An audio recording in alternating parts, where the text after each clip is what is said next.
स्वागत है आपका चाय पर चर्चा में। और आज चाय की मिठास थोड़ी और आपकी बढ़ गई होगी क्योंकि बाजार का मूड जिस तरह से सुधरा, बिल्कुल उम्मीद नहीं थी, उससे बहुत बेहतर परफॉर्मेंस देखने को मिला है। देखिए, पिछले हफ्ते भर से हम आपसे ये तो कह रहे थे कि आप फंसिए नहीं लोअर लेवल पे शॉर्ट करके, ट्रिगर का इंतजार कीजिए, बाजार गिर नहीं रहे, टूट नहीं रहे। और उसके बाद अब आपने आज बाजार में एक जबरदस्त तेजी का माहौल बनते हुए देखा है। एक और बात जो हमने आपको लगातार बताई, बल्कि चलिए यतिन के आने के बाद उस पर हम विस्तार से चर्चा करेंगे। यतिन जुड़ने वाले हैं हमारे साथ अब से कुछ ही देर में। पहले जो मैं आपको बताता हूं वो ये कि कल आपकी नज़र कहां होनी चाहिए। कल आपकी नज़र होनी चाहिए एक IMG इंटर मिनिस्ट्रियल ग्रुप की मीटिंग पे, जहां पर सेल और शिपिंग कॉरपोरेशन के फैसले निकल कर आएंगे। तो आज नीरज ने यहाँ पे शानदार आपको कॉल दी, आपने तेजी कमाई, लेकिन कल यहाँ पर ये फैसला निकलेगा। 3 प्लांट जो लॉस में चल रहे हैं स्टील अथॉरिटी के, उनको प्राइवेटाइज करने पर, प्राइवेट सेक्टर कंपनीज को बेचने पर फैसला लिया जाएगा। और दूसरा स्टॉक जहां पर नजर होगी वो है शिपिंग कॉरपोरेशन ऑफ इंडिया, जिस पर निर्णय लिया जाएगा इसके भी डिसइन्वेस्टमेंट की प्रक्रिया को आगे बढ़ाने के लिए।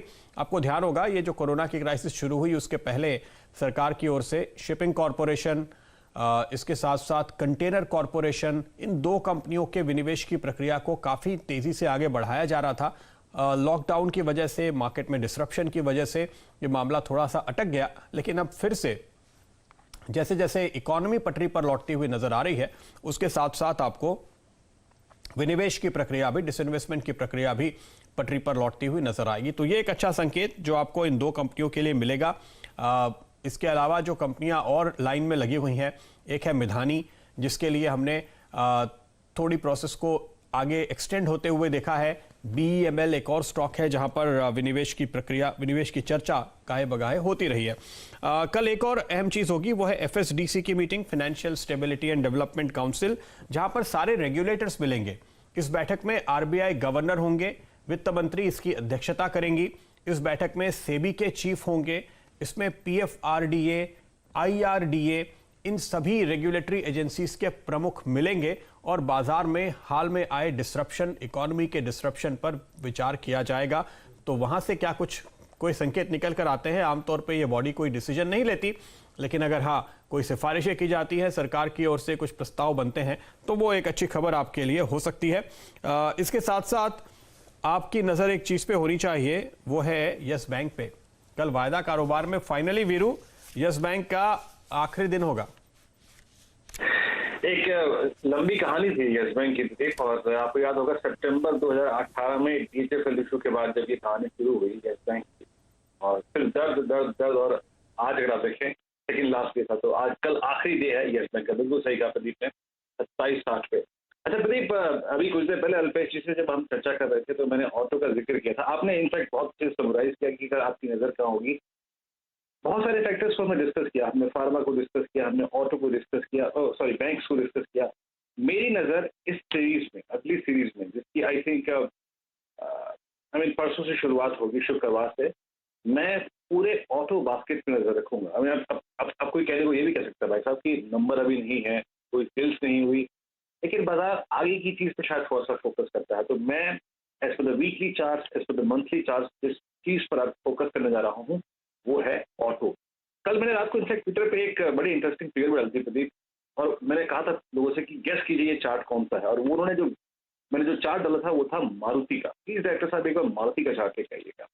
हालांकि मारुति आज नहीं चला, लेकिन याद रखिए एक समय था, वो था Feb 2020, यानी फरवरी 2020 के बाद कभी पहली बार मारुति ने लगातार 2 दिन, आज हालांकि सिंक हुआ लेकिन फिर रीगेन हुआ, 50 डे एक्सपोनेंशियल मूविंग एवरेज के ऊपर क्लोजिंग की है। और हिस्टोरिकली इस एवरेज को मारुति जब जब रीगेन करता है बहुत स्ट्रेंथ दिखाता है। तो मैं आने वाले इस पूरे वीक में, आगे जब शुरू होगा, या फिर आपके लिए देखिए जून की सीरीज में, ऑटो और मारुति का कभी नजर रखूंगा। बिल्कुल, और आपके सामने इस पूरी सीरीज के दौरान मेरा ख्याल है कि जिन स्टॉक्स पे आपकी नज़र होनी चाहिए, महिंद्रा एंड महिंद्रा, जहां तक मेरा अनुमान है, ये इस सीरीज का आपको बेहतरीन परफॉर्मर दिखेगा इस सेक्टर में। जी हाँ, करीब 20% की तेज़ी आपको यहाँ पर दिखाई देगी। ये देखिए 1 महीने का चार्ट है, नहीं मेरा अंदाज़ा गलत था, माफ़ कीजिए। 31% की तेज़ी देखने को मिल रही है। इसके अलावा आपने देखा है परफॉर्मेंस भारतीय इंफ्राटेल में आते हुए इस सीरीज़ के दौरान, और अडानी पोर्ट एक स्टॉक जिसकी अभी अभी वीरू बात कर रहे थे। लेकिन जहाँ तक ऑटो सेक्टर का सवाल है तो सबसे शानदार परफॉर्मेंस आपको M&M ने दिया।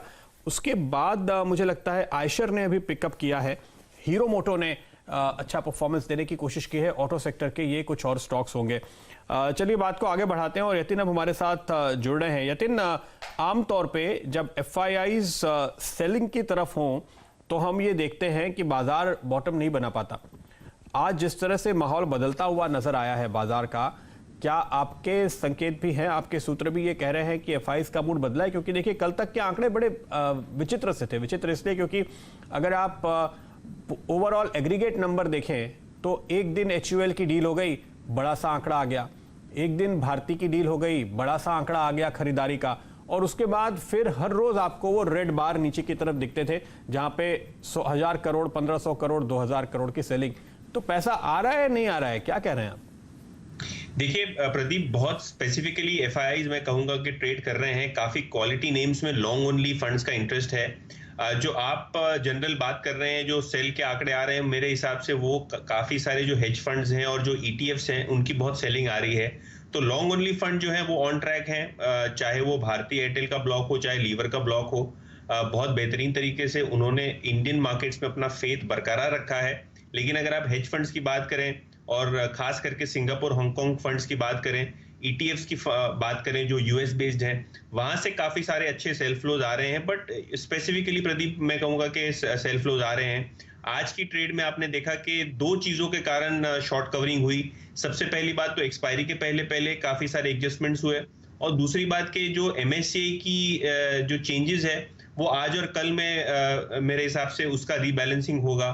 तो बाय फ्लोज तो है ही इंडियन मार्केट्स में। तो मेरे हिसाब से उसके पहले हमने आज बहुत जबरदस्त शॉर्ट कवरिंग देखी, खास करके निफ्टी बैंक में, और चाहे वो प्राइवेट सेक्टर के बैंक्स हो, चाहे वो PSU बैंक्स हो, सब में हमने बहुत बेहतरीन तरीके से तेजी बनती हुई देखी। तो मेरे हिसाब से ये मोर और लेस एक शॉर्ट टर्म एक ब्लिप है, जहां FIIs अपनी पोजीशंस मेरे हिसाब से स्क्वायर कर रही हैं।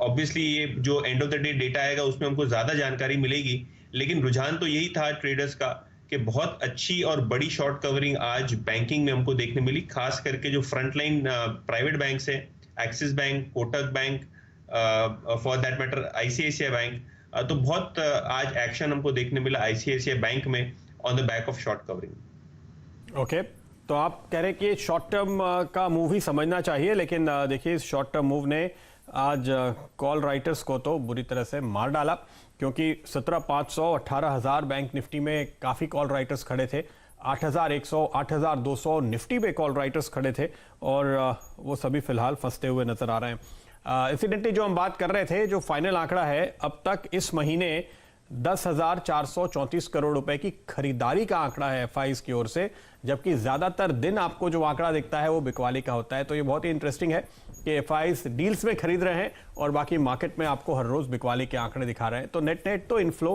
बाजार में है जो बाजार को सपोर्ट कर रहा है। लेंगे एक छोटा सा ब्रेक, लौटेंगे तुरंत।